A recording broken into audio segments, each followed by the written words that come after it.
てててててててんてててててててん松茸お好みじゃろがいや 1+2+5 はハッピーキャロット。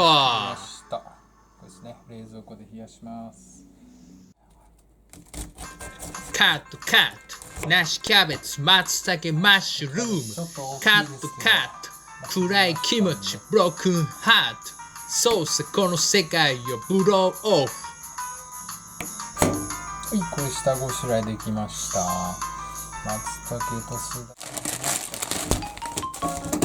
はい。裏に説明書があってお好み焼き粉がありますね。ちょっと入れ替え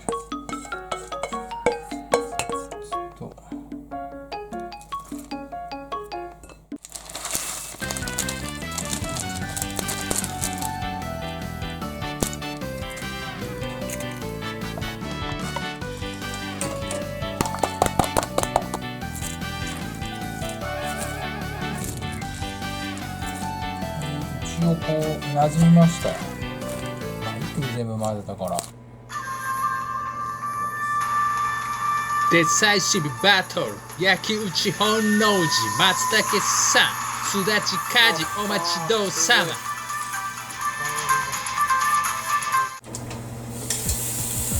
おお、これはそうですね。で松茸ソテーできる。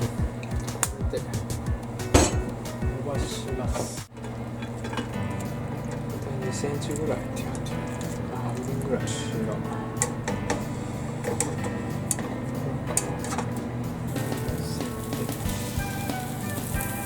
っと長かったから。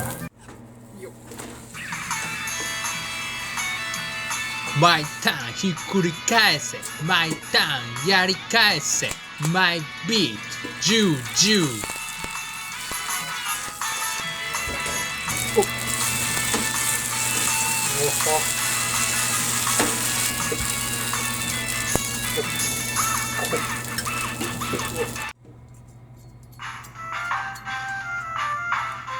デコレーション君だけのお好み作れ食べたけりゃお好み作れ松茸のお好み作れ。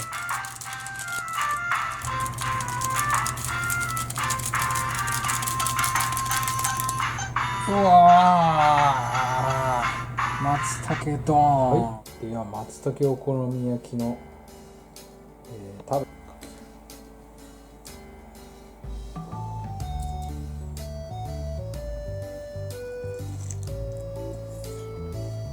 プリップリでシャキシャキ感があるね。